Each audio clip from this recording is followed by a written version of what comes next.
All right, we're back. We are back. We've been wrestling with technology, and apparently we've won for the moment because this all appears to be working. So that's good. We did a little test earlier. Everything sounded okay. Let us know in the comments how it sounds.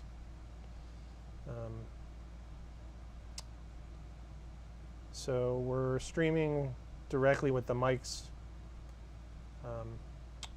and all that jazz now. So we're trying to get the comments happening. All right, the comments are happening. Boom, let's do some drumming.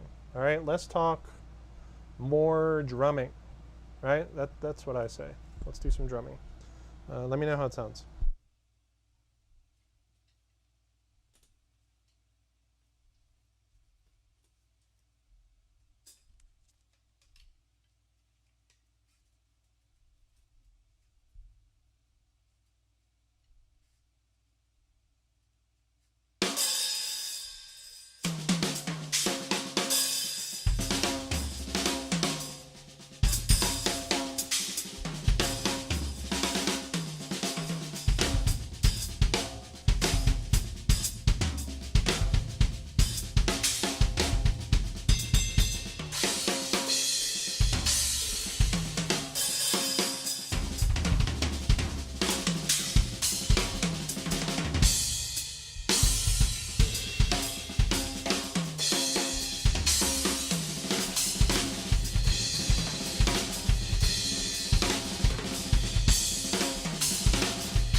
All right. How we doing?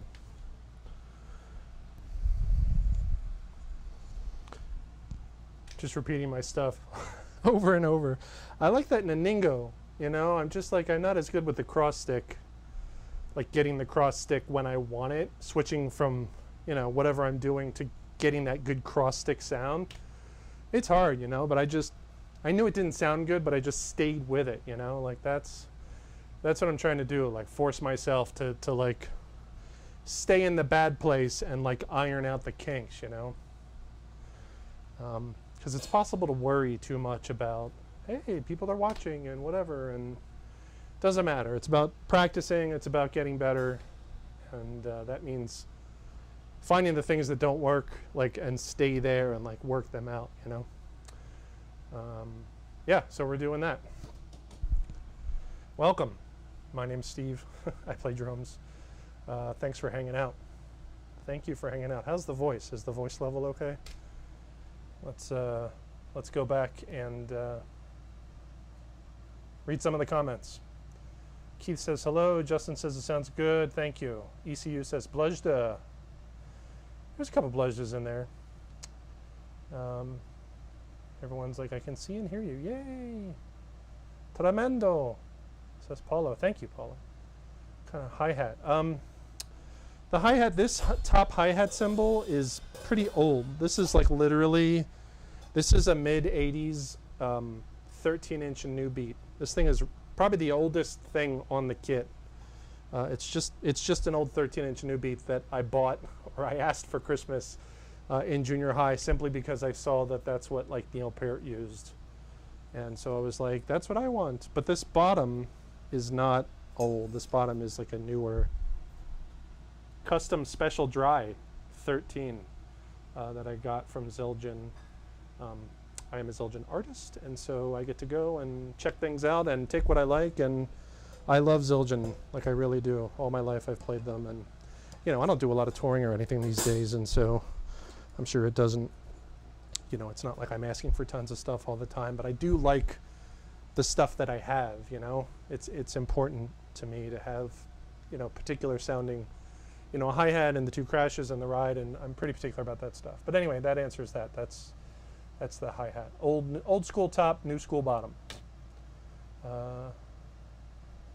Bobby Doc wants to know if I'm gigging anywhere. Not really these days, Bobby. Things are, non-drumming things are really busy, and so, but the good news is I got a new spot, a new place where I live, and I was able to put this drum room like at the house, so I can just quickly come here and just do some shedding, which is great. Previously I had a drum studio, and you know, driving there and everything, it was a pain in the butt. But here we are. This is the new drum room, so I hope you guys dig it. I know there's a bunch of crap in the background, and I've been focusing on getting like the sound worked out, not so much like the visuals. But now it's time to get the visuals. Wow, I just realized the air conditioning's on. I'm so dumb. That's like blowing against the friggin' microphone. I gotta turn that off. Hold on one second.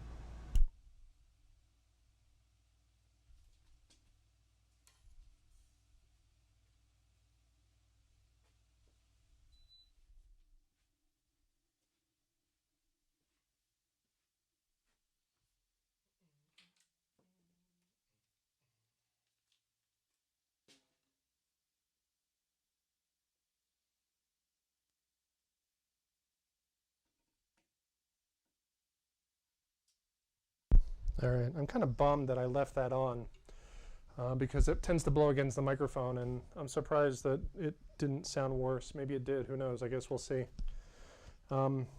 Anyways, yeah, we got the sound happening. I'm working on the visual stuff, like get some curtains, get some lights, get some better cameras, you know, one thing at a time. So if folks want to contribute to the Steve Holmes Official Drum Stream Fund, click on that super. Leave a comment, click on the super, feel free to contribute, and we're upgrading this thing. It's an ongoing process. So I appreciate any support that folks can give. All right, this is my little digital tin can on the corner. Let's see, a new setup looking nice. Thank you very much. We're reading the questions from the laptop. That's funny. We're reading the questions from the laptop. That's what we're doing. Are you playing with anyone? Okay, we talked about that. Let's see, Killer Playing. Thank you very much. Thank you, thank you. Lots of compliments. I appreciate the positive feedback. Whoa, got some more comments here. Let's get to it. We're always down to talk about drumming. Always down to answer questions. It's been a while since I watched. Let's see. Yeah, we were on break for a while, getting other stuff in order. What's your opinion of Tre Cool? Says Christopher Sackett. Tre Cool. Tre Cool. Anyone that makes it like as a rock star and as part of a project that is mature enough to like stay together and persevere through fame, like has my respect. So there's that. I don't know much about them. I mean, it's incredibly hard to be part of a band that has a hit and all that. So I have a lot of respect for that. I'm not familiar enough with his drumming to have an opinion on it. But he is a part of a successful band, and so kudos to him. Let's see, freaking awesome. Wish I could get into the groove and spot like you can. Thank you, B, please. Just got to practice, dude. Keep that quarter note going. Greetings from Austin. Thank you, Austin. Let's see, Mayor Drummer. Hey, Steve, great playing. What are some of the things you found helpful developing your playing in recent weeks and months? Recent weeks and months. I've been working on the same stuff for like the same few things for a while, but I don't know. I mean, I always try to, you know, keep a consistent quarter note and improvise and kind of come back to a groove. You know, like it's important to me that there's a pulse when I'm improvising. It's important to me to always come back to a groove, because that's the anchor, that's the safe place, and everything kind of stems from the groove. And we might go off on this whole tangent, but then I want to come back to either that groove or a different groove, and that's kind of the launching pad, and I'm constantly working on that. But like technical drumming stuff, honestly, it's not so much like exercises and that kind of thing. I'm just trying to successfully play like what's in my head, and that can be difficult. And if it looks like I'm struggling a little bit, it's because I am, you know. I don't like there to be any degrees of like randomness to when I'm drumming. I want to play what I hear in my head, and sometimes that's really hard, particularly when like unconventional things, like for example, like, you know, I think there was a theme in there where it's like, you know, open hi-hat on one, you know, and that's hard because you want to play all this stuff, and usually you want a big crash on one, but you know, if it's an open hi-hat that has to close then in a place that makes sense, you know, that's tricky, you know. So let's try that. And what I'll do is I'll stay safe and just establish the theme, like open hi-hat on one, and just, you know, kind of just like everything, just take more chances. And if I drop the ball on the goal, which is open hi-hat on one, then I'll slow it down and go back, you know. So let's try that. It's going to be challenging.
So see something like that, where it's like, you know, open hi-hat. It's hard because it's not just hitting the open hi-hat, it's closing it in a way that makes sense, you know, tick-a-ting, you know, like that's what I'm thinking. It's like, and it was every 2 bars that, like, tick-a-ting, da-da, you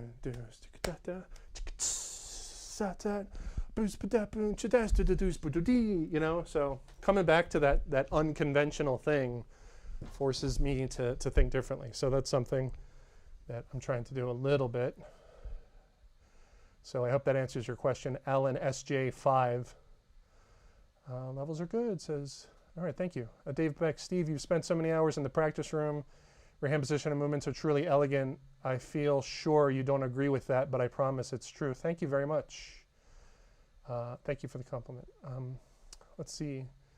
I remember, let's see, watching in England. Sounds great. Out of interest, who are your favorite UK players? Man, we got to get like specific on nationality. Putting me on the spot, assuming that I know like who's from where, you know, like I may not, you know. Man, there's only like 3 or 4 guys right now that are really doing it for me, and I'm afraid none of them are from the UK. Although I like Simon and Gary Husband. Does that count? American school system, geographical ignorance. Oh man. My favorite UK drummer is Vinnie when he's in the UK. Oh man, sorry. Let's see. I remember from the Bludgeon video, you owned Yamaha at the time. This one is Yamaha? Question mark. Says Nestor. Yes, Nestor. This is Yamaha, the PHX series. This is their top of the line series in my opinion. Love the Yamaha PHX. I'm super in love with the sound of this kit. These drums, like, they really sing. They're a little louder and a little more resonant than your average drum. But you're talking about the old Bludgeon video. Like there's the recording customs back there. Like I still got those babies. I still want to maybe set them up at some point. We'll see. But yeah, Yamaha PHX, birch, maple, jatopa. Those are the 3 woods in these shells. See that? Yamaha, I should get points for remembering that. Greg Crane, send me a snare drum, please.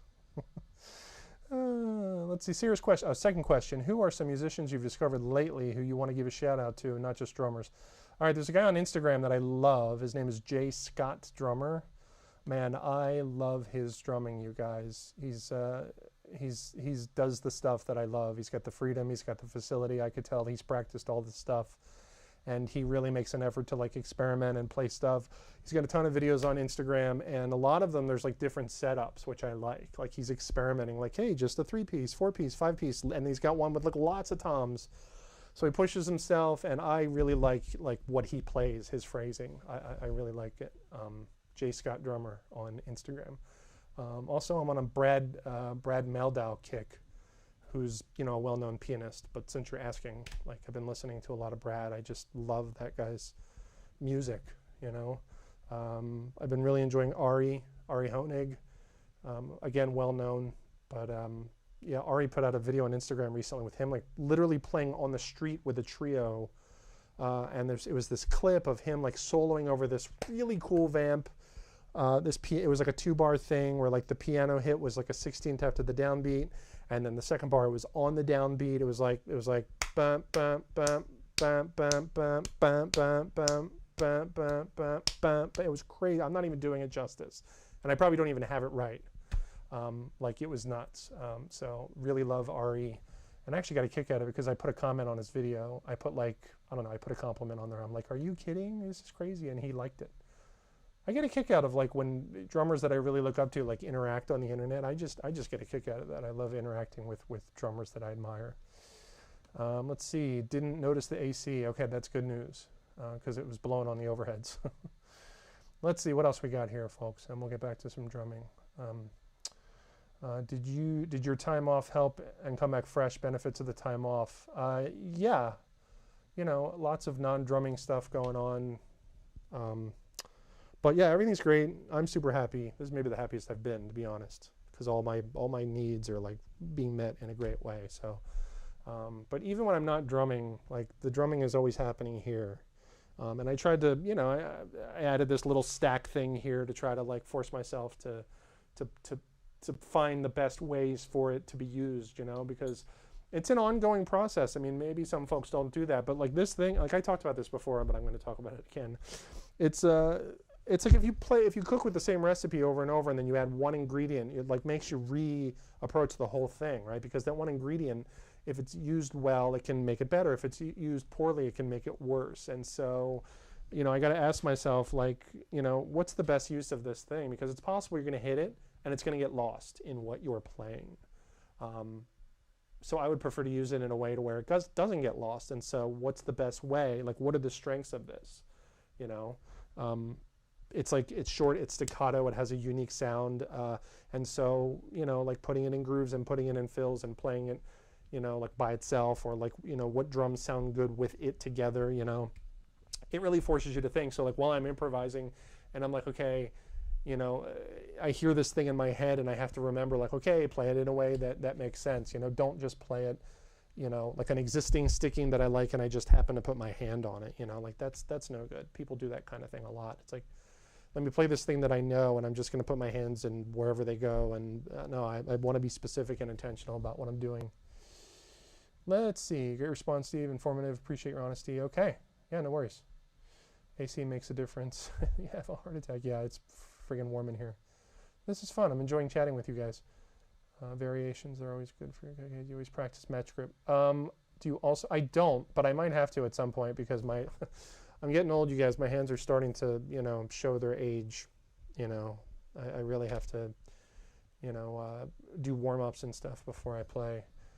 Who are the 3 or 4 players you're really doing it for you right now? Well, I mentioned Jay Scott. I'm still like, you know, I hate to say like Weckl because it's like, it's so stereotypical, but man, that guy constantly reinvents himself. I'm sure some of you have seen the weekly Weckl streams, and, you know, it's not just his playing, you know, he's got this elaborate like camera setup. I don't know if you know, like he literally changes cameras under his seat while he's playing. And that's such a Weckl thing to do. Like there's so many guys doing so many things, but he takes it to like his level, which is just ridiculous, you know, not to mention his amazing playing. So, you know, still love watching Weck play. Yeah, we talked about other musicians that I'm listening to these days. I like Louis Palmer. You know, he's another guy on the internet. He's doing it, you know. I'm actually friends with Louis. I'm trying to get him over here to hang out. If you guys haven't heard Louis, check him out. Recording customs. We'll put hair on your chest. Yeah. Thanks to the musician Rex, Steve. All right. Hi, Steve. Love your videos. Find myself constantly going to watch them. Very helpful, brother. Thank you. You're welcome. Thank you, Douglas. Okay. So we do some more drumming. I think that's the end of the comments, unless anyone has any other questions. If anyone's interested in contributing to the stream, hit that super button. And let's keep the good thing going. All right. You mentioned your hands are giving you some trouble. I started using quick wraps and really love them. Man, I don't know if I'd be okay with putting something on my hand, but I'll take it into consideration. All right, let's do some more drumming.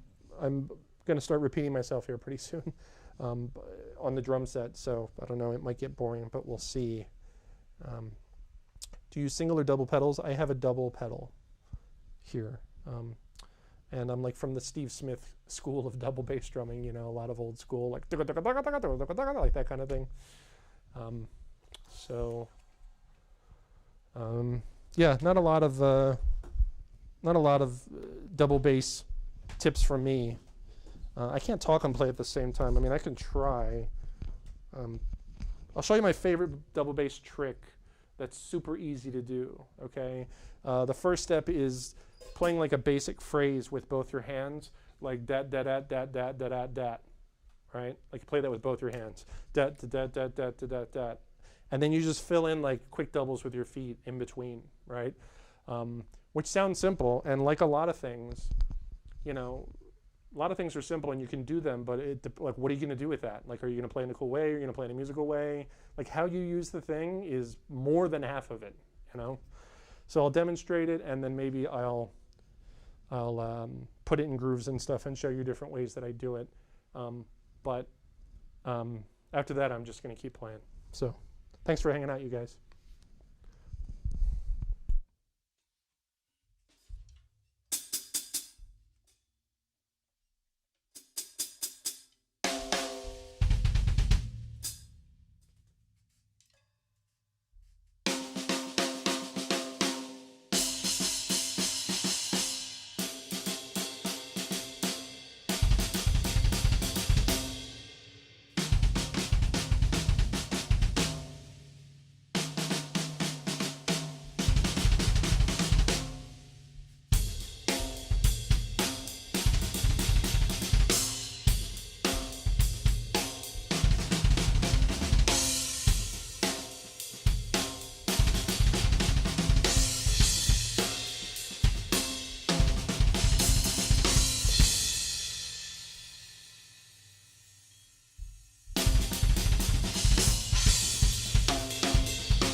soon. Is everything all right? Okay, but yeah, we're going to Home Goods. I love you.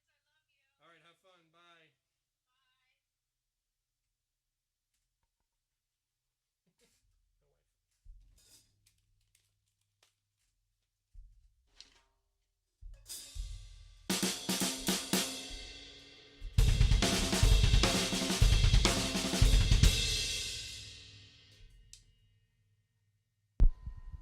Yeah, I got to get in the habit of like being able to turn this talk mic on and off if we're going to talk about drumming. So this will be a good opportunity to do that. We're talking about double bass. Someone talked about double bass. It's easy to put like two strokes between stuff, you know, like I'll just hit the drums really lightly. Hopefully it's not too loud with the talk mic, you know, like we were doing. Right, that's easy, but coming out on one can be tricky because the last two notes could be like a double, but then you got to do a third note as the downbeat, right? Like do-do-bang, like the third note is the downbeat, and that's something that you have to pay attention to, you know. So there's that. There's another cool double bass thing I see Vinnie do a lot. It's like a paradiddle thing followed by some double bass, and it's like 5 notes with the feet, I believe, but it's not a tricky thing. Sorry, YouTube is giving me a message like saying it's getting a little choppy. I'm just going to keep going. Anyway, this is the lick. See if I can figure out the sticky.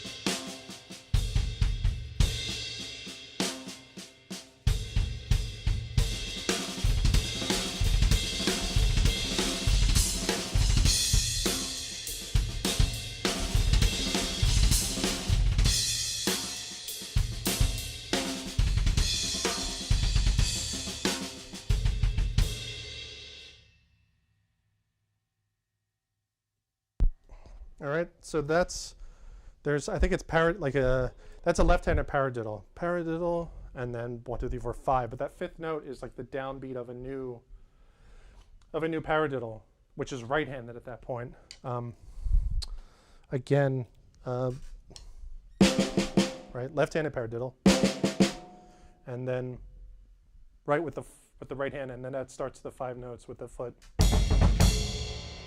And then that 5th note is the start of a new paradiddle.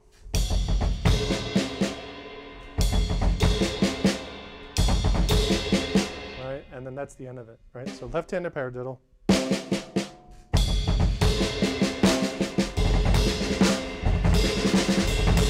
Anyway, you get it. Let's keep going with that. Strumming Pearl Jam's Versus album's class of its own. The Versus album is not Matt Cameron. The Versus album is Dave Abruzzese, or however you say his last name, I thought, because I love the Versus album. Love that album. That's their 2nd album, right? I believe so. Yeah, it's their 2nd album. That's Dave Abruzzese on Versus, because it's super busy. I actually think Dave plays a little too busy on that record. I like his drumming. I just think for pop music, like he's pretty busy on there. Anyways, let's keep going.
Okay, two things.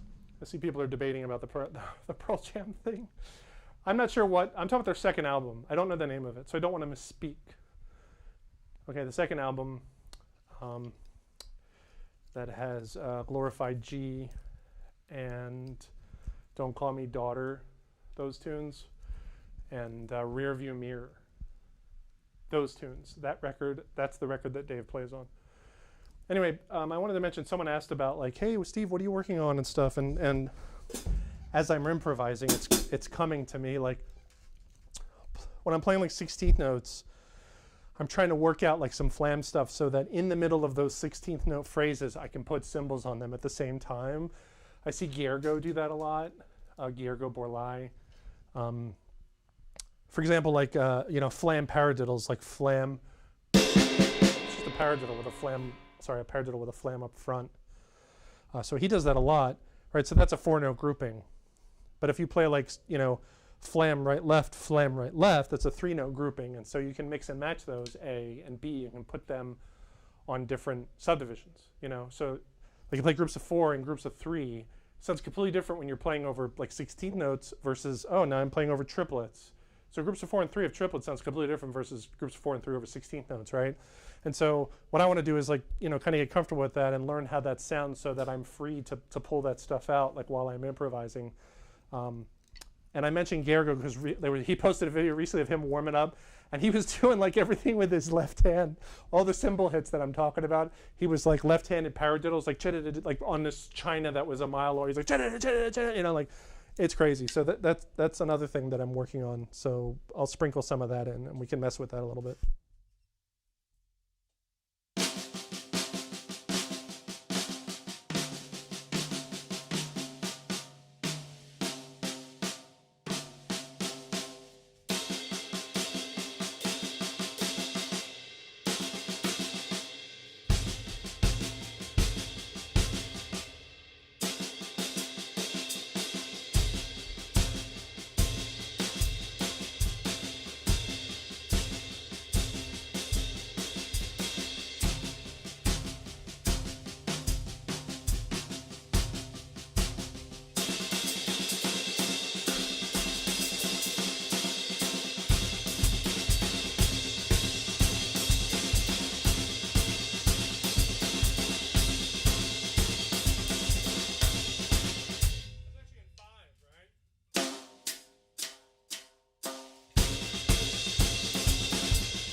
So that's another one, like a 16th after, right? Like a 16th after the downbeat, that's the left hand, right? So it's like one E and a... Sorry, I don't know how loud this is with the talking mic on.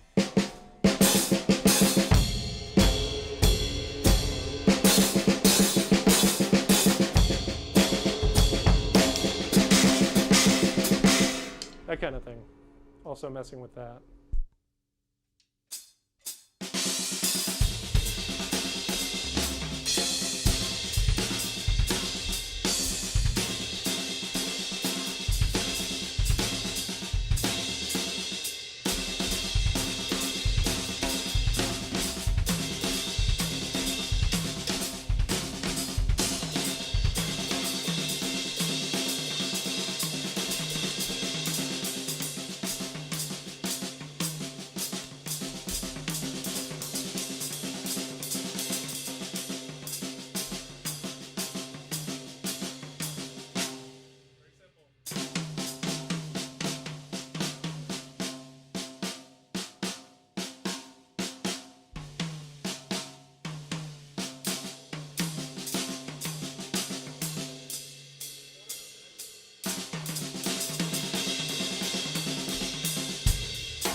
We're trying to do that. It's in 3. But I'm trying to open the hi-hat on the quarter notes. That's what's killing me. So it's like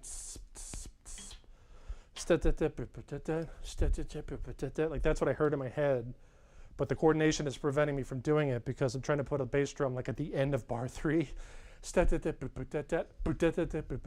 last bass drum is interfering with the coordination of opening the hi-hat on the downbeats, right? That's what's going on.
This is fun. We're just like improvising, bringing you guys along, sharing my thoughts. I'm trying to play in 3.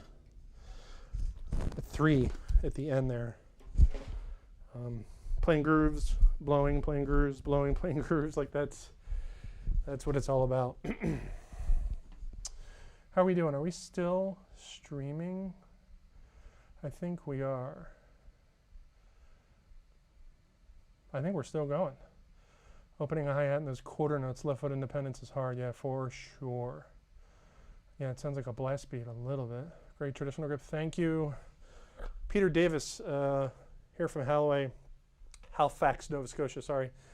Early DVD Shed Some Light was one of the greatest instructional videos ever. Any chance you'll release anything further like this in the future? Thank you very much, Peter. You're one of the few people that purchased my DVD. I put a DVD out, you guys, a long time ago. It's called Shed Some Light. I think you can still get it on Amazon, actually. So I'll actually get a little piece of that. I'll get like 10 cents or something if you buy it. I like how it's 2021 and I'm like, yes, please buy my DVD.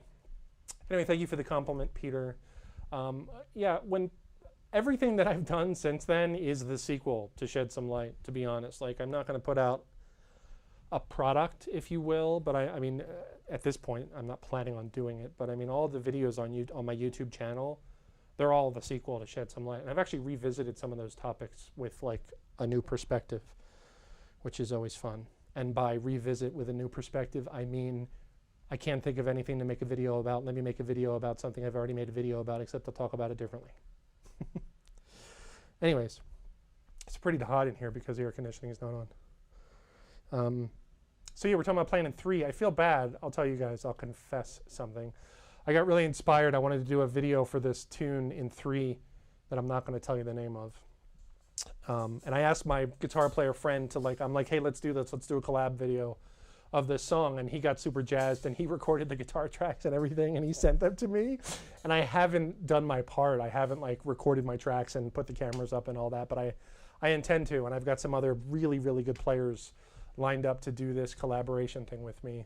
And so you guys need to start bugging me to do that.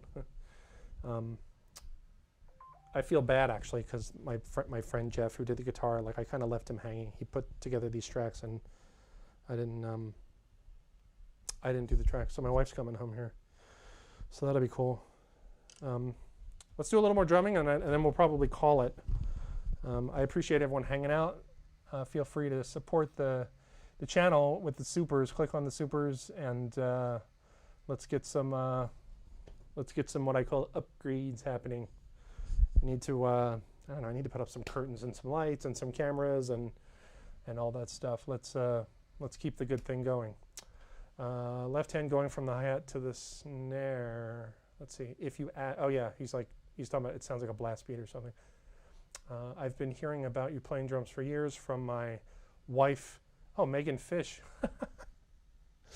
Oh man, Megan Fish. Okay, so the husband of Megan Fish. Okay, Megan Fish, I believe I went to high school with, and she was in the drum line with me in high school. We were very serious about our high school drum line.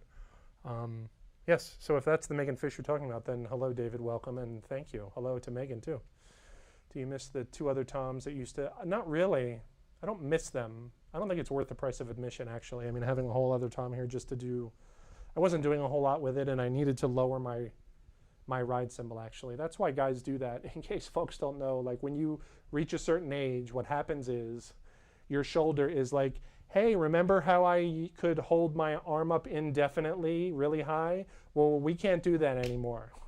So you need to lower your arm, which is going to use less shoulder. And that's why guys do that. That's why Anton Fig and Steve Jordan and Vinnie and Dave, all those guys, super old footage. I love that stuff too, like Vinnie on the Soul Cages tour. His ride cymbal is so high. There's a correlation between ride cymbal height and age. That's all I'm saying, and I'm no different. Are you muffling the bass drum? Can you talk about how you get your tone? Says James Hall. Hi, James Hall. My bass drum tone, I still have the stock head on the front. It's a Yamaha stock head with a hole. It's not like a big hole. It's like a small hole. I've got a cheap AKG microphone in there. I've got a Power Stroke 3 on the batter side. I like the Remo Power Strokes. And for muffling, you're not going to believe this, but I actually have a bath mat, a furry bath mat, because they have rubber on the bottom for no slip. And so I like to put them in there with the rubber and so they don't move. And so I put it flush against the head a little bit, and so it doesn't move around. But I'm playing through I've got the thing now where I'm playing through Logic, so what you hear is obviously not a natural sound. But that's how I have it set up, and I've got a bunch of stuff on the bass drum in Logic. I've got all EQ and compression and all kinds of stuff. So that may be a little helpful. I don't know. That's how I get the tone. But I mean, having said that, I have a particular sound that I am going for. I like a nice, powerful, present, big, thumpy bass drum. That's kind of what I'm going for. So let's do a little more playing, and then we're going to call it. Okay. All-time favorite book, Ted Reed's Syncopation, because of all the exercises you can do with it. All right, that's my favorite book. Music book anyway. My favorite Stephen King book is Desperation. All right, let's play some drums.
You can see I kind of barely have that happening too. That's something else I'm working on, is like when you get to that 680 kind of halftime shuffle, like getting that paradiddle phrasing happening. And you can hear my hands, I could just barely squeeze that stuff out. But it's just a combination of